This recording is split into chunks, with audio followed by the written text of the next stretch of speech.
The queen keep it real and she don't fake for cameras. A good soul, but I won't take advantage. From South Philly. I just wanted to have like a little chat while I pin my hair up. So we're going to talk about, while I pin up my hair, how 18th century novelists Dostoyevsky and 50 Cent have the same ideals that kind of gave me an epiphany. And it's all about fear. So the story by Dostoyevsky is called Notes from the Underground. It's a famous Russian novel. It's written more so from an existentialist point of view, and he's discussing different ventures in his life, and he goes through the novel telling many stories about just random events that have happened, and he just plays them out in the novel. But overall, if you like books and stuff like that, it's a great read. And overall, it really just hones in on just the existential mind and just thinking about how you exist within the world relative to other people, and just that voice that's within the mind. So the whole book is written from that inner voice, and he's on his deathbed essentially. He has jealousy, he has spite, he has different emotions that are really negative, and these things kind of drove him to his deathbed, and all because his character, the underground man, he lived in fear. So this character is not like running around cowardice and like, oh, something happens and he runs away. All the scenarios you find out have never happened. So have you ever been like, something played out, maybe not the way you wanted it to play out? You look back on a moment and be like, I should have did this. Or man, if that would happen today, I'd go like this. Or even in situations like, sometimes, I was just talking about this with my friend, you'll be sitting here like I'm sitting here doing my hair, and be like, yo, if somebody tried to run in here while I'm in here doing my hair, I would do this. I make sure this, da da da da. Like kind of like preparing yourself for what if type of moments. But he presents these moments. These are the moments that he's having in the book and that he's laying out, but he presents them as facts, as if they actually happened, as if he's living the life of the person that he wanted to be all along. But it come to find out, he never lived that life of that person. He actually lived the cowardice life, and cowardice in the sense of never striving to do the thing you wanted to do, worrying about perception and overthinking things. He essentially thinks through moments and every situation thoroughly, to the point where he never even makes a decision. That's why he's in the underground. He never lives his actual life. He lives his life through watching and sitting on the sidelines, watching other people live.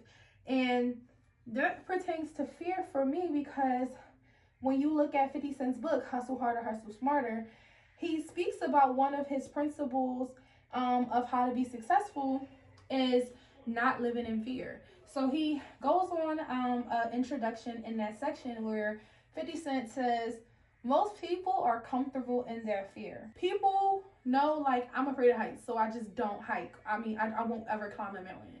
I'm afraid of flying, so I will never get on a plane.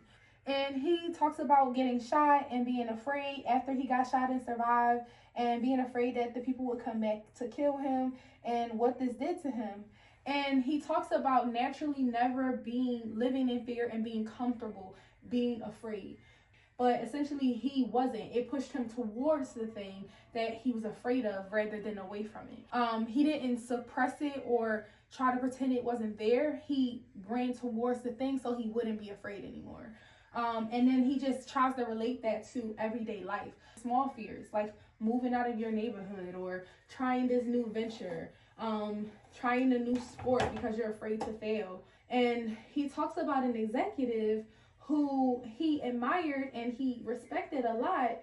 He felt like this guy deserved a lot more than he was being recognized for, until he was able to see firsthand like how he never tried when it mattered because of his fear of being wrong or being second guessed. So this guy's career never progressed beyond where he was years ago. I admired that in the book because it kind of reminded me of myself when I was a kid, and even kind of up until I was like 25. Like, I wanted to do YouTube from like 2012. I remember watching videos when I was in high school on YouTube. I started watching YouTube for beauty bloggers. Like, I found out how to do my hair and my makeup and stuff like that. And I was so interested in it that I had a point and shoot like digital camera, and I made a video. I wish I had that video. It's probably on one of my old thumb drives, but I made the video, and this was when like bundled hair was like still a new thing relatively, and I was showing like me straightening curly hair, and it was edited on my Lenovo laptop that I got for college when I went to Penn State. And I used my clear internet and and all that on the train or whatever. And basically, I made the video and I never posted it. Back then, even watching YouTube videos was considered weird. I say all that to say, I made my first YouTube video in 2012. If I had actually posted that video and kept posting videos, do you know, like, I'll probably be as big as like Aaliyah's face or something like that. Maybe bigger. Like, you never know. So that just reminded me, like, I stopped myself from doing a lot of things. When I was a kid, my mom put me in drill team. We did more like Greek stepping, kind of like sororities and fraternity type of stuff. I loved doing it. I was in that. I was in dance. I had trophies. Essentially, I kind of let my fear of not fitting in overpower my passions, and I kind of threw my passions away because even I love to dance. Dance was my favorite thing to do. So I would literally be walking to the store when I lived in the projects. I'd be walking to the store for my grandma to get her cigarettes, and I would be dancing the entire way to the store with music in my head. I used to perform at school. I used to volunteer in elementary school. I used to volunteer to perform at talent shows, and this is a Black History Month like assembly, and I'm like, can I do a dance? I have a dance. I would lie, but like, I have a dance. And they're like, you have a dance. Like, the very first time I did this, I was like, I have a dance. And they were like, you do? And it was to Tyrese's Sweet Lady. The teacher had us bringing CDs or whatever. It was my favorite song as a kid. I love that song. Still to this day, it's my favorite R&B song. And I literally grabbed this like school chair, and I did like this Save the Last Dance-esque type of thing with the chair, like flipping it over the chair, like ballet turns and just doing the most. But it was a really good dance. It was off the top of the dome, like, and I got a standing ovation from my class and my teachers. And they were like, when did you come up with that? I'm like, just now. Like, I don't know what it got to do with Black History, but I want to perform it. Like, I was very out there when it came to that stuff. I'm like, I got a talent. I want to show everybody. And over time, I began bullied, and then just like conforming and trying to fit in so you're not a target from people. I kind of like drifted away from the spotlight and into the corner. And after a while, I kind of got afraid to be critiqued in any kind of way, so I never danced. And I turned into this quiet, introverted person. But yeah, so, and that was out of fear. Like, I lived in that fear for a long time. I didn't film my first real YouTube video until 2018. After that, when I moved to Texas, I didn't go away to college because I was afraid. It was just a lot of things that I haven't done, and I really didn't start living in my truth and my true form self, and like saying fuck what people think, and I still even struggle with it. But I didn't start doing that until I became an adult. Like maybe 24, 25 when I moved to Texas. Like, I was like, I'm gonna be my true full self. I'm not going to allow anybody to tell me who I am. I'm gonna be my truest form of self in every way that I can in every moment. Going on that adventure to Texas kind of like brought that out of me, and also being away from the people that knew me my whole life growing up. Like, there's this fear socially of like trying to change and be a new person, and the fear of that is like the thing in your head that says like, oh, who you think you are, or what you trying to be, or she trying to do this, or you trying to be a YouTuber. Like, girl,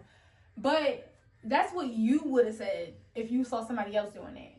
And it's out of jealousy, it's out of conformity, like it's out of I call it hood mentality, but just crab in a barrel mentality. Like, I remember even watching this lip gloss video, If you don't know what lip gloss is, like, I don't know what to tell you. It was like first 5 minutes of her video when she's like, the bravery and the scariness that you feel is sometimes it's you talking to you. The same way you hear motivation and it's like, yeah, you get up out the bed. That's you talking to you. Are you judgmental? Ask yourself, are you judgmental? That's the first thing, because most of the time, the thought that we hear is our thoughts. It's the thing that we would say if we were looking at another person trying to do the thing that we're trying to do. And it just spoke to me. I was like, she's a fucking genius. Like, but yeah, so that kind of helped me too. Just realizing that, like, girl, you saying that because that's what you would say. Are you a hater? Probably. Because people hated on you. They taught you that behavior. That's how you survived in the environment that you survived in. All that. But yes, so 50 Cent and Dostoyevsky definitely gave me an epiphany. You just gotta do that shit at the end of the day. Like, if you don't just do it, you ain't gonna never do it. And you find yourself never acting, and you're the underground man. Like, I just think that that's so genius. And it just starts you off in the book. I'm a man. I'm a spiteful man. I'm in pain. Like, he's discussing all the negativity, because that's like energy built up. He doesn't talk about energy, but that's just in my interpretation. All this energy and fear and just negativeness. You're so busy watching other people and judging them and hating them and envying them. You bring that back onto self, and you don't live your true self. You don't live your true life. You end up like just basically fluttering in the wind and just dying. In 50 Cent, even in his book, he quotes Shakespeare, and the quote is, "Cowards die 1,000 deaths," because they go through life never actually living in fear of actually living in who they are and living. They never live in the first place, so they die every fucking day. But the valiant only experience death but once. And that's because they're brave enough to live. They're living every day. You living in fear, you're not living at all. You're dying. You're not even surviving. You're fucking dying. It's never too late. Like, I tell people that all the time. It's never too late. Like, regardless of if the thing that you want to do, it doesn't turn out the way you want, at least you experience it, and you actually don't have to wonder what if, because that's the worst. Because you can't change the present, but you only can change the future. You can't change the past. The longer you fixate on this one thing and you want to do it and you don't do it, you're going to be stuck in that moment, and you're never going to see past that moment. You're going to stunt your growth as a person, your evolution. So I just thought that was just so prolific, if that makes sense. So I'm finished pinning up my hair. It looks how it's going to look. Put my scarf on.